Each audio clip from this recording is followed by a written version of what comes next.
ça, c'est le truc de l'hypnose. De séduire pour vous amener à quelqu'un qui va avoir la parole, justement. Je voudrais te poser cette question parce que ce que tu as dit au début, que quelque part Siméon a beaucoup de zones d'ombre par rapport à son peuple. Et est-ce que tu as dit que lorsqu'il lui a dit qui sont ceux-là, même au temps de Moïse, quand Moïse est sorti du peuple d'Égypte, tout un ramassis de peuples est sorti avec lui. Mais qu'est-ce qui te prouve et par quoi tu as pu nous placer, nous, le peuple rom, tzigane ou gitan, à nous diriger vers ce peuple Siméon? Parce que même dans la Bible, il est dit, et puis il y a des zones où on comprend que c'est des gens du voyage, des Roms par rapport à leur travail. C'est pas une nouveauté quelque part de ce que tu nous dis. Mais qu'est-ce qui te prouve plus que tu nous as dirigés plus vers cette tribu? C'est tout un ensemble de choses. Quand on veut prouver quelque chose à partir de textes qui ont été écrits dans une langue extrêmement hermétique, très élevée, il y a plusieurs milliers d'années, on peut que décortiquer, on peut que trouver certains points qui vont ensuite tous converger vers un point central. C'est comme ça qu'on crée une preuve. Vous n'allez pas voir dans la Bible un texte qui vont dire, vous savez, les gitans sont les enfants de Siméon. Ça n'existe pas, ça. Vous n'allez jamais trouver ça. Vous n'allez pas voir de photos, vous n'allez pas voir de vidéos, vous n'allez pas voir de ce qu'on peut appeler une preuve aujourd'hui.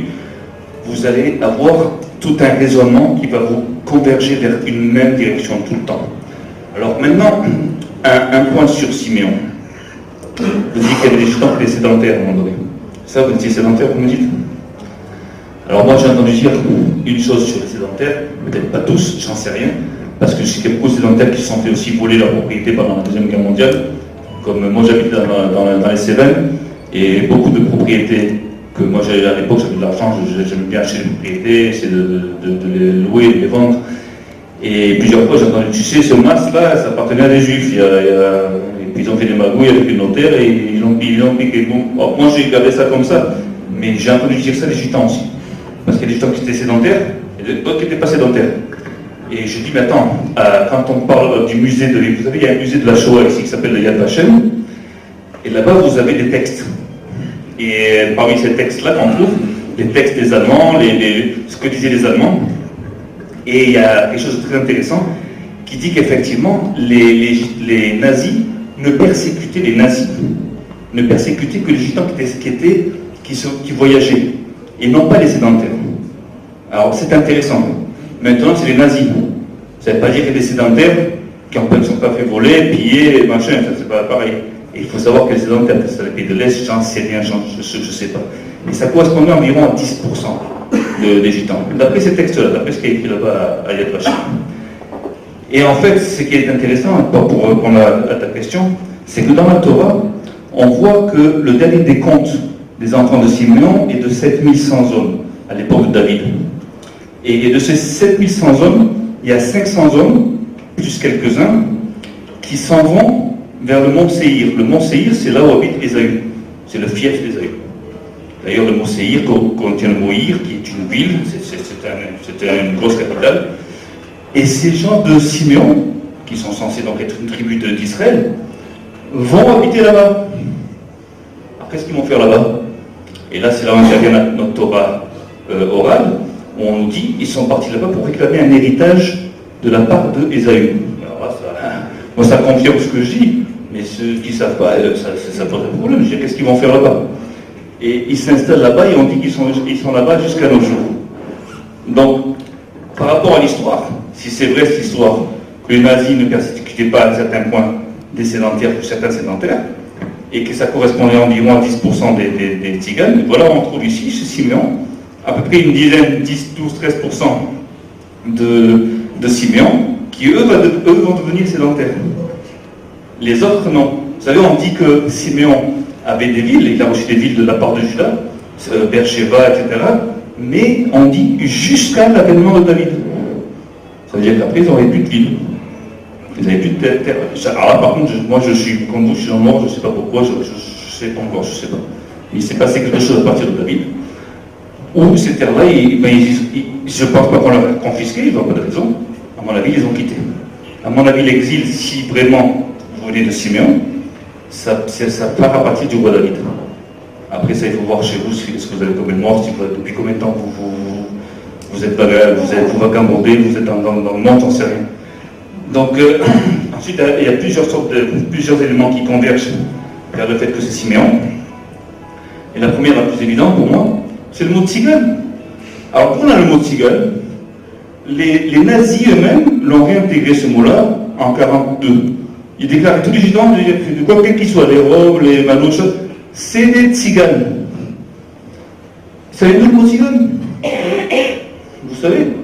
Moi j'ai vu un petit peu sur le net, il n'y a rien de sûr, même sur Wikipédia, ils ne sont pas sûrs, il y a qui ça vient du grec, je ne sais pas ce bidon. Il y a un mot en hébreu qui s'appelle léatig, et il y a deux mots en hébreu qui forment le mot tzigane. Et en fait, il y a encore un texte je ne veux pas dire de bêtises, je ne sais pas si c'est de Hachem ou je vais voir les références, qui date il y a un document qui date il y a 400 ou 500 ans qui disait que les tziganes s'appelaient en fait des atziganes, le véritable nom, ce qui renforcerait encore ce que je dis. Alors ça c'est pas moi qui le dis, ça, ce sont des textes qui sont moi, tout ça je vais faire une vidéo, je vais expliquer exactement toutes les références. Donc il y a le mot atzigane qui apparaît dans la Torah, mais encore une fois on s'en fiche qu'il apparaisse dans la Torah le mot tzigane ou atzigane. Mais l'important, c'est qu'il apparaisse exactement dans l'endroit où il faut. Il n'apparaît pas n'importe où. Il apparaît juste là. Vous comprenez? Donc, c'est pas évident. C'est comme je disais encore une fois dans notre vidéo, que le miracle par rapport à la mer qui s'ouvre, c'est par que la mer s'ouvre. La mer peut s'ouvrir, on va dire. On va voir scientifiquement, il y a un tremblement de terre, il y a du vent, j'en sais rien. Une comète qui arrive. La mer s'ouvre. Mais le miracle est dans le fait que la mer soit ouverte exactement au moment où on en avait besoin. À cet instant précis, c'est là le miracle. Le miracle est dans le temps, il n'est pas dans l'espace. Le miracle, tout le temps, est dans le temps. C'est en anglais on dit good timing, c'est le bon moment. Et c'est là où on voit le miracle. C'est quand ça arrive, pas qu'est-ce qui arrive, sous quelle forme. Parce qu'en principe, chez nous, on sait que tous les miracles de Dieu respectent les lois de la nature. C'est-à-dire, en fait, Dieu se sert tout le temps des lois de la nature, il ne fait rien contre nature. Il ouvre la mer, il est écrit dans la Torah, parce qu'il a fait venir le vent toute la nuit. Donc il utilise des moyens naturels. Donc le miracle, il est dans le temps, pas dans l'espace. Jamais, je ne pense pas, je n'ai pas tout vu, je n'ai pas tout lu, mais d'après ce que j'ai vu, c'est exact. Le miracle est toujours dans le temps. Donc on a ça, on a Tzigana, on a ce mot de Tzigane, on a le parcours de Siméon, on a le fait que ça correspond un petit peu à ce qu'on a dans l'histoire. Il y a encore d'autres éléments, et il se trouve ces éléments dans le livre d'Esther. Dans le livre d'Esther, ça c'est très fin, c'est quelque chose que vous ne pouvez pas savoir ça si vous n'avez pas l'hébreu. Et c'est ça, vous devez absolument lire en hébreu, sinon vous ne pouvez rien savoir, vous ne pouvez pas accéder à la vérité. En hébreu, dans le livre d'Esther, il y a écrit Aman. Vous connaissez, vous vous rappelez d'Aman? Aman. Alors, chez nous, quand on prononce son mot, on tape des pieds comme ça pour l'écraser. C'est-à-dire, en fait, c'est comme si c'était notre ennemi. Alors, donc cet homme-là, il s'adresse au roi Assuérus et il lui dit nous avons là un peuple disséminé et éparpillé dans le monde entier, parmi les autres nations. Alors, nous, c'est nous, c'est les Juifs. Et qui ça peut être d'autre? C'est que les Juifs. Mais il y a une astuce là. Parce que le premier mot qu'il prononce, associé au deuxième mot, en hébreu, il dit nous avons là un peuple. En hébreu, on dit Yeshno Am. Et ça, ce sont les lettres de Siméon. C'est l'anagramme de Siméon. Alors vous allez me dire, c'est peut-être un hasard. C'est peut-être que Dieu, quand il a transmis ça au prophète, il n'avait pas réfléchi, il n'avait pas pensé à ça. Mais on sait que c'est pas possible. Donc d'emblée, on nous dit ici, parce qu'on parle des Juifs aussi, on parle des Juifs, mais on nous dit comme ça que Siméon fait partie des Juifs. Il fait partie des Yehudim, comme on dit en hébreu, Yehuda. Judas, c'est Yehuda en hébreu. Et effectivement, c'est confirmé plusieurs fois, puisque, encore une fois, Siméon n'a pas d'héritage, et son héritage qu'il reçoit, il reçoit de qui? De Judas. C'est Judas qui lui donne une partie de son héritage. Donc effectivement, Siméon est bien inclus dans Judas. Et Judas, c'est la tribu royale. Donc l'héritage n'est peut-être pas seulement uniquement physique, encore une fois, mais aussi peut-être aussi spirituel. Peut-être que Siméon n'a une part à jouer dans la royauté. Vous comprenez? Commencez à comprendre un peu, quoi. Donc c'est pas un petit truc. Donc Aman, et c'est pour ça que Aman est dans le livre d'Esther, il y a plusieurs fois écrit le mot juif en hébreu, Youdim, avec une faute d'orthographe, avec 2 Yud au lieu de 1, c'est-à-dire 2 fois la lettre Yud, comme si vous écriviez juif avec 2 I. C'est pour montrer qu'il y a une dualité. Il y a 2 types. Et des fois, il y a écrit Aman, celui qui a voulu tuer tous les juifs. Pourquoi tu as besoin de nous dire tous les juifs? Il va tuer les juifs, il tue les juifs. Pourquoi tous les juifs? Tous. Mais c'est feutré. Parce que l'ennemi, il ne faut pas qu'il dévoile que Siméon, il fait aussi partie des juifs. C'est tout le temps feutré, tout le temps caché. Les Allemands ont fait une grosse erreur en écrivant ça, que vous étiez des juifs. C'est une erreur. Ils avaient plus de haine que le cerveau. Parce que c'est ça qu'ils essayent de faire, moi, depuis des siècles, c'est de vous séparer de nous. Vous venez de là-bas, votre machin, Mais je pense que si j'ai raison au sujet de votre importance, je pense qu'il y a beaucoup de raisons pour lesquelles on vous cache. Pourquoi est-ce que Hollywood n'a jamais fait un film sur vous? Pourquoi la télé nous cache? Parce que vous êtes important pour nous. Parce qu'à partir du moment où Siméon et Judas reviennent ensemble, c'est le début de la fin pour les autres. La fin des haricots. C'est-à-dire que vous savez un peu ce qui se passe, hein, vous étudiez la Bible. Vous étudiez un petit peu ce qui se passe dans le monde, hein, un petit peu. Vous savez ce qu'on fait aux êtres humains dans le monde, aux enfants, aux femmes, aux animaux. Vous savez qu'est-ce qui se passe? C'est grave ce qui se passe. Et nous, on sait en tant que juifs qu'on a une part de responsabilité énorme là-dedans. Parce que si vraiment on faisait notre boulot, tout ça n'existerait pas. Mais il se peut que notre boulot, on ne puisse pas le faire tant qu'on n'est pas complet. Donc après c'est un autre sujet, je parle là-dedans, mais il est clair que d'après ce qu'on peut comprendre dans les textes, il ne faut pas être bête, c'est-à-dire bon, il y a des choses qu'on ne peut pas trouver. Je vais vous dire, par exemple, vous avez déjà mangé du poulet grillé, d'accord, voilà. Vous connaissez l'odeur du poulet grillé. Si maintenant je vous jette de l'odeur du poulet grillé, vous allez vous dire, il y a du poulet grillé dans la pièce, mais vous ne le voyez pas. Mais vous savez.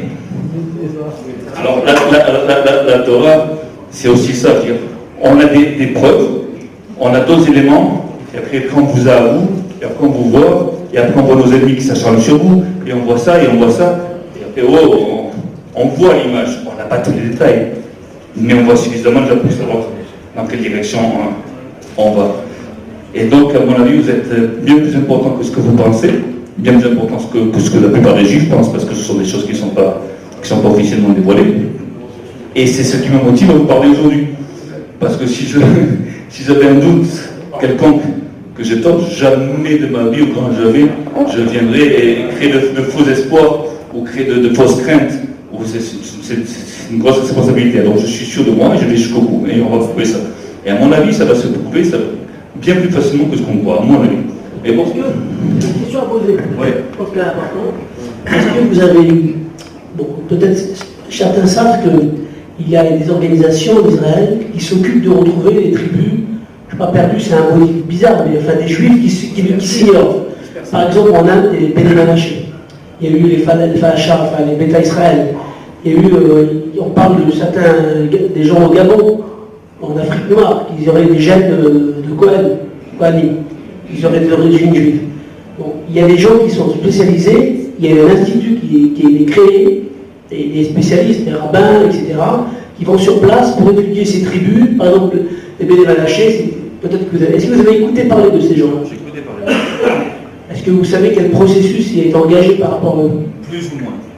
C'est-à-dire qu'ils ont été, il y a des rabbins qui sont venus les voir pour leur enseigner le judaïsme. Ça c'est à la fin. Mais surtout ce qui s'est passé, c'est qu'en fait ils sont tombés sur une tribu, sur des gens qui disaient, vous savez, on est juifs nous, depuis plusieurs centaines d'années.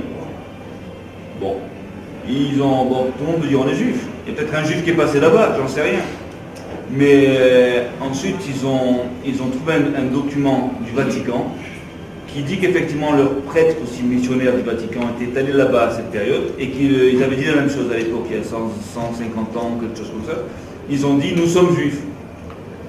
Et donc ils ont vu cette volonté comment dirais-je, de s'attacher au judaïsme et d'être juif. Et à partir de là, moi c'est ce que j'ai comme élément, mais je n'ai pas l'élément, et ils en ont pris, le gouvernement a accepté d'en faire venir 100 par an, et ils les ont convertis à la religion juive.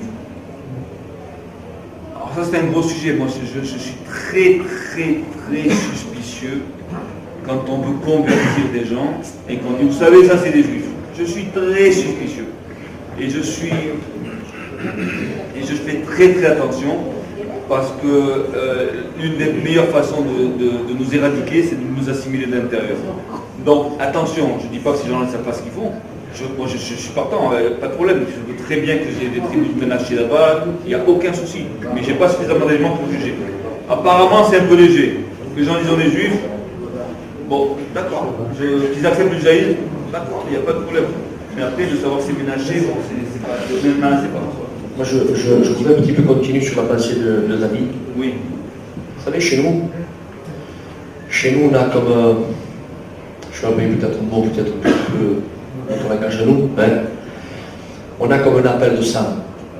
Un appel de sang.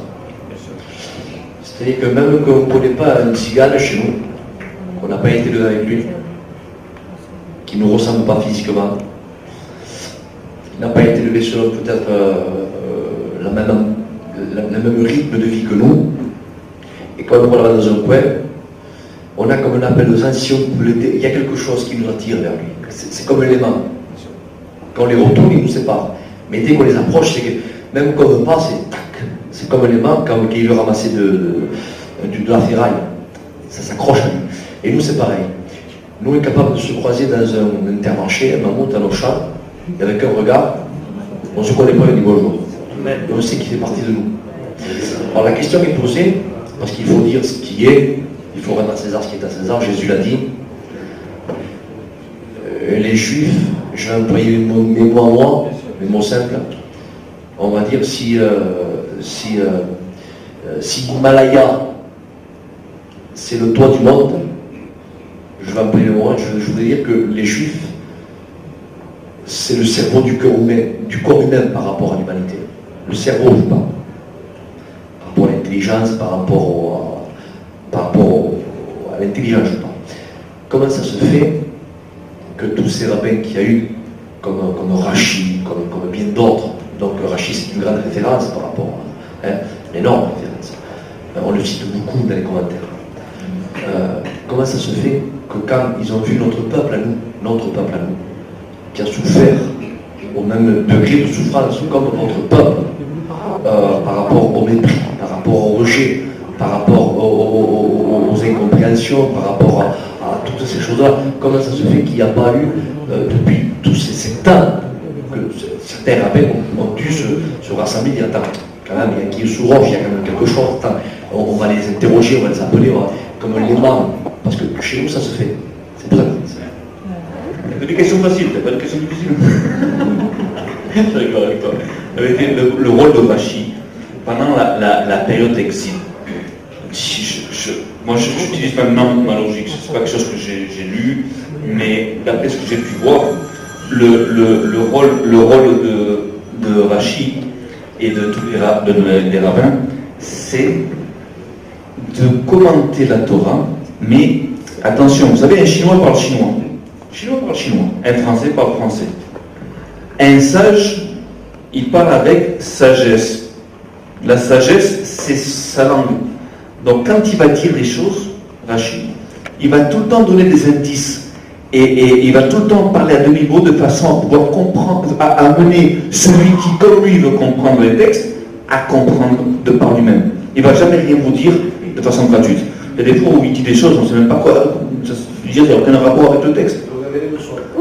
Alors lui, il a un rôle déjà à expliquer, mais uniquement, surtout pas au hymne, d'accord? Et parce qu'il faut être mature, c'est exprès, il y a beaucoup de secrets là-dedans qu'il ne faut pas qu'ils sortent, il faut qu'ils restent entre nous. Mais comment vous voulez faire qu'il reste entre nous si vous écrivez les choses? Donc il faut écrire à demi-mot, il faut écrire avec des codes, il faut écrire avec sagesse, de façon à ce que uniquement le juif qui va étudier et qui va vouloir comprendre comme lui, va pouvoir percer les choses. Vous comprenez? Et l'autre, rien. Ou le juif qui veut lire pour gagner de l'argent, qui n'est pas dans l'esprit, il ne va pas comprendre non plus. Il va être en dehors. Donc maintenant, les gitans, je vais vous dire, moi je n'ai pas trouvé d'éléments sur les gitans par rapport à Rachid, mais vu, déjà, à peine on gratte avec une plume et on trouve ce qu'on trouve sur vous, à mon avis, déjà d'une, c'est normal. D'abord, le mot Atsigana, personne ne le commente. Quasiment, il ne le commente même pas. Rachid ne le commente pas, ils ne peuvent pas le commenter. Je dis Rachid, je parle. Oui, oui, Rachid, les autres. Bien sûr, oui. Le rôle de nos sages, c'est d'abord de penser au peuple juif et de préserver la Torah. Ça, c'est la priorité. Ce n'est pas de révéler des secrets ou l'importance des gitans ou quoi que ce soit. C'est d'abord de conserver les textes qui ne se perdent pas. C'est la numéro 1. Numéro 2, de s'adresser aux juifs.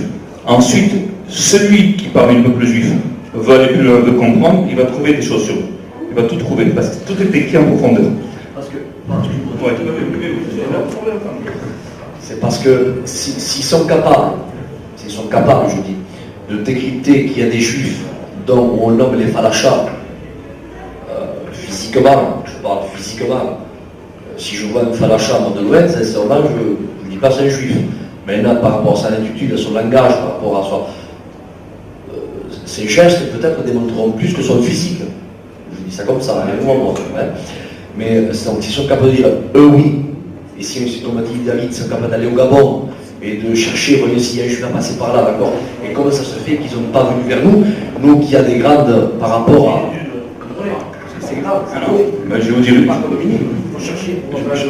chose. Si demain, c'est officiel que vous êtes juif, ça pose d'énormes problèmes. Pourquoi Énormes. À tout. Déjà d'une, vous êtes 20 ou 30 millions dans le monde. Israël va prêt à prendre combien? 70 millions. 70 millions. Oui. Donc déjà d'une, Israël, un petit pays, je ne sais pas s'ils ont la capacité au niveau économique, au niveau, à tout niveau, de recevoir une telle population, déjà d'une. Les Arabes vont se soulever, il va y avoir une guerre totale parce que les Arabes n'ont jamais accepté qu'on fasse rentrer des millions de Juifs en Israël. De deux. Je vous parle logique.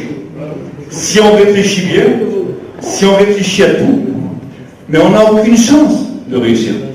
Moi, je vous dis que vous êtes juif, mais regardez-moi, moi j'ai personne derrière, j'ai pas de rappel derrière, je ne fais pas partie de sexe, je ne fais pas partie de rien. J'ai rien. Je n'ai pas de maison, je n'ai pas de voiture. J'ai rien. Donc, je suis seul. Vous n'avez rien non plus. Les preuves qu'on a sur vous par rapport à la logique du style, les nazis vous ont persécuté, les Espagnols aussi, machin, ça c'est étouffé.